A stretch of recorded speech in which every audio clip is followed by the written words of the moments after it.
बिलाल साहब आपके सामने हैं।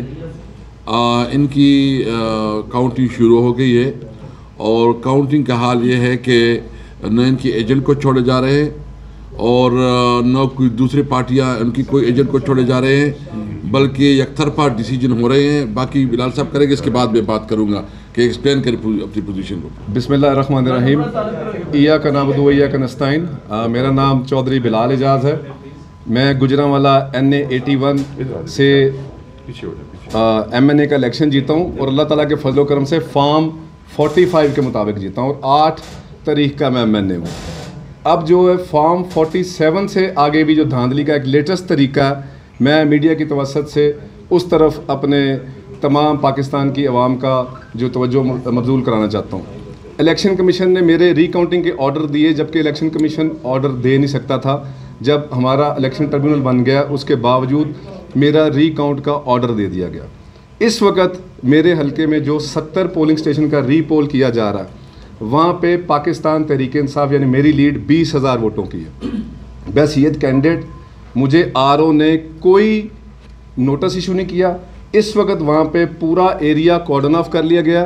कल सुबह 4:30 बजे नामालूम अफराद, मैं ये मीडिया वाज़े तौर पे बता रहा हूँ, नामालूम अफराद ने मेरे वहाँ से bag election commission office Gujranwala से लिए और इस वक्त ये हालत है वहाँ पे कि ना कोई इलेक्शन एजेंट अंदर दाखिल हो रहा और एज अ कैंडिडेट जब मैं वहाँ पे अवेलेबल नहीं हूँ तो मेरा पाकिस्तान इलेक्शन कमीशन से एक सवाल है कि आया मेरे बगैर वहाँ पे रिकाउंटिंग हो सकती है, जिसके लिए मैंने हाई कोर्ट आज स्टे के लिए भी अप्लाई किया था, जो कि इंशाअल्लाह मुझे पाकिस्तान की अदलिया में पूरा एतमाद है अल्लाह ताला के फजल करम से कि इंशाअल्लाह स्टे ऑर्डर में मिलेंगे। मेरी सिर्फ गुजारिश है पाकिस्तान की आवाम से मीडिया के थ्रू कि सिर्फ मुझे बता दिया जाए कि इस मुल्क में कानून या इंसाफ नाम की कोई चीज़ है या नहीं है, और अगर मेरा यही कसूर है कि मैं अपने लीडर इमरान खान के साथ खड़ा हूँ तो अल्लाह ताला के फजल करम से मुझे जो मेरी आवाम ने 1,17,000 वोट दिया है, वो अमानत मैंने इमरान खान तक पहुंचा कर दम लेना है और इंशाअल्लाह अपने 1,17,000 वोट की अल्लाह ताला के फजल करम से आखिरी सांस तक हिफाजत भी करनी है इंशाअल्लाह। आप बाकी पंजाब की भी बता दें कि क्या क्या उधर है। पंजाब के बहुत से ऐसे हलके मौजूद हैं जहाँ पे रीकाउंट्स की एप्लीकेशंस दी गई हैं और उनको अननेसेसरी जो है वो बुला के उनको, मैं समझता हूँ कि हरासा ही किया जा रहा है और एक तलवार सी लटकाई गई है उनके सर पे कि आपको कहीं ना कहीं जो है हम रिकाउंट ऑर्डर कर देंगे। ट्रिब्यूनल्स बन गए हैं। माजी में ये प्रैक्टिस रही है कि जैसे ही ट्रिब्यूनल्स बन जाते हैं, ECP की जो प्रोसीडिंग्स होती हैं वो समरी प्रोसीडिंग्स होती हैं। उसके बाद ECP, हमने एक नहीं कई इलेक्शन लड़े हैं, ECP ट्रिब्यूनल की फॉर्मेशन के बाद तमाम केसेस को वहाँ पर रेफ़र कर देता है। मगर ये पहला मौका है कि एक पेशी, दूसरी, तीसरी, चौथी समरी प्रोसीडिंग्स को भी 6-6, 7-7 पेशियों के ऊपर वो लगाया गया है। हमारे जैसे राना फराज नून साहब हैं, उनका स्टे हुआ है। हमारा एक और हल्का है सादुल्ला बलोच साहब, विरक साहब का एहसान विरक साहब का है।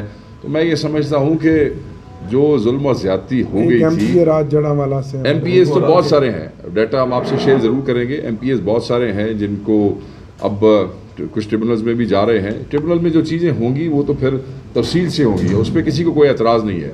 मगर ये ट्रिब्यूनल की फॉर्मेशन के बाद जो खजल और ख्वार किया जा रहा है और जो ब्लैकमेल किया जा रहा है, मैं समझता हूँ कि ये बंद होना चाहिए। इसकी पाकिस्तान तहरीक इंसाफ भरपूर अल्फाज में मजम्मत करती है। मैं ये समझता हूँ कि ये सिलसिला अब रुक जाना चाहिए। जितना जुल्म, जितनी ज़्यादती पाकिस्तान तहरीक इंसाफ के साथ हो गई है, मैंडेट चोरी की एक मिसाल कायम हो गई है जो इस मुल्क की तारीख में कभी नहीं थी। अब इस सिलसिले को बंद कर दें, ये अवाम इसको एक्सेप्ट नहीं करेगी।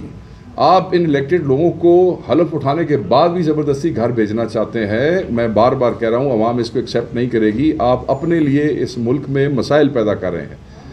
हमारा एज अ सियासतदान सबकी ये ख्वाहिश होती है कि people should like you, people should respect you, and I must tell जो हमारे दोस्त ये करवा रहे हैं, जो बेनिफिशरीज मैंडेट चोर अंदर बैठे हैं, कि people will never respect you. आप अगर कहते हैं हम सियासत इज़्ज़त के लिए करते हैं तो चोरी के वोटों से इज़्ज़त नहीं होती है। तो इसकी हम मजम्मत करते हैं। इलेक्शन कमीशन से ये गुजारिश करते हैं कि प्लीज़ इस सिलसिले को आप रोक दें, न करें, ऐसे ज़्यादती न करें। देखिए, जो अभी आपके सामने हमने